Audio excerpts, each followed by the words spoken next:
Revelation 17 and verse 14. These shall make war with the Lamb, and the Lamb shall overcome them. William Gurnall was a 17th century English preacher, and he wrote this. He says, when God says stay, Satan must stand like a dog by the table, while the saints feast on God's comfort. Satan does not dare to snatch even a tidbit, for the master's eye is always upon him.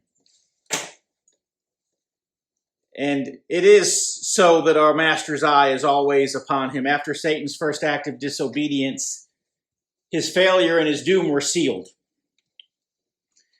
And the Bible had prophesied of it long before it happened. And so tonight I just want to share quickly 6 ways that the Lamb has overcome the serpent. And the first is that the Lamb has bruised the serpent's head. In Genesis 3:15, this was just moments after the fall of Adam and Eve. The Lord said this, he said, I will put enmity between thee and the woman, and between thy seed and her seed, and it shall bruise thy head, and thou shalt bruise his heel. And so, even as Adam and Eve were being expelled from the garden, God was already making it known that a Messiah would come, and that Satan would bruise his heel as he was crushing the head of the serpent. And so the bruising of the heel was the cross. The devil was slick enough to get Jesus crucified. And in doing so, the Messiah had just been slain for the sin of the world. And so the Lamb has bruised the serpent's head. And secondly, the Lamb has bound the serpent. In Luke chapter 11, it says, when a stronger than he shall come upon him and overcome him, he taketh from him all his armor, wherein he trusteth, and divided his spoils. And he that is not with me is against me, and he that gathereth not with me scattereth. And so the Lamb has bound the serpent. In other words, you would think that the serpent would have been stronger than a lamb. And yet Jesus came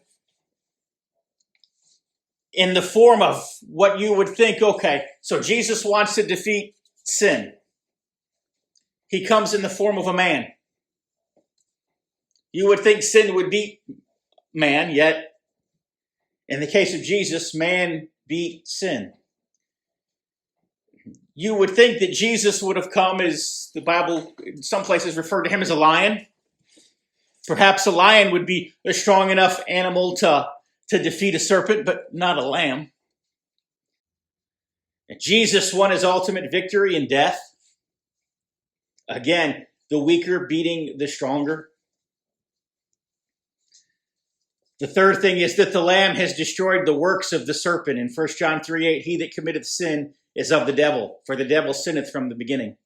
For this purpose the Son of God was manifest, that he might destroy the works of the devil. And so the Lamb has destroyed the works of the serpent. And then the fourth thing is the Lamb has triumphed over principalities and powers. In Colossians 2:15, it says, having spoiled principalities and powers, he made a show of them openly, triumphing over them in it. And so the principalities and powers, if you will, are those who do the work of the devil. And yet the Lamb has triumphed over them. The principalities and the powers are those who Satan has put in positions of open and secret leadership. The principalities and powers, in some cases, are actual demonic players, and in other cases, humans who perhaps have just been influenced by them.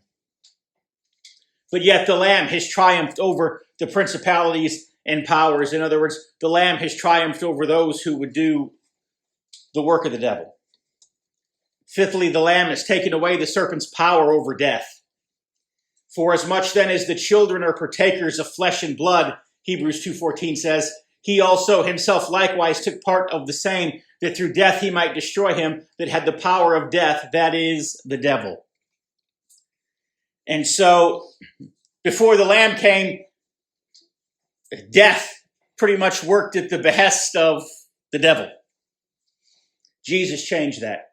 When he died, the Bible says that he descended into the lower parts of the earth, and he says he took captivity captive. And then he rose from the dead and he conquered death. And so when Jesus conquered death, he took away death's power. And he took away the serpent's power over death. In other words, death was no longer a personage who did the serpent's bidding. And then sixthly, the Lamb has overcome the world. In John 16:33, these things I have spoken unto you, that in me ye might have peace. In the world ye shall have tribulation, but be of good cheer. I have overcome the world.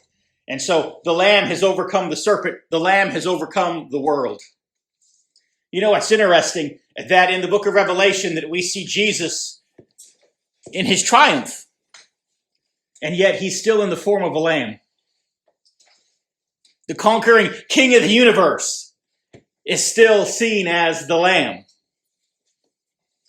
And as we read in Revelation 7:14, these shall make war with the Lamb, and the Lamb shall overcome him. It goes on to say, for he, the Lamb is Lord of lords and King of kings, and they that are with him are called and chosen and faithful. The Lamb has called us and chosen us. And because he's called us and chosen us, that's our motivation. That's our reason to be faithful. And so these shall make war with the Lamb, and the Lamb shall overcome them. For he is Lord of lords and King of kings, and they that are with him are called and chosen and faithful. And so in that day, we'll be with him. And right now, sometimes it seems like the serpent is winning. At the risk of inserting politics into this, well, we're about 24 hours or so after the first polls began to close, 24 hours or so yesterday. And it looks like the serpent is winning. And you know what? The serpent may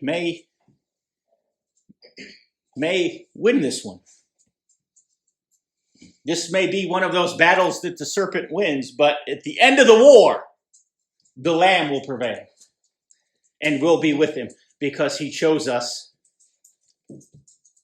because he called us. And so what do we do between now and then? Be faithful. Father, I pray for America. I pray for our fellowship and that we can focus on you.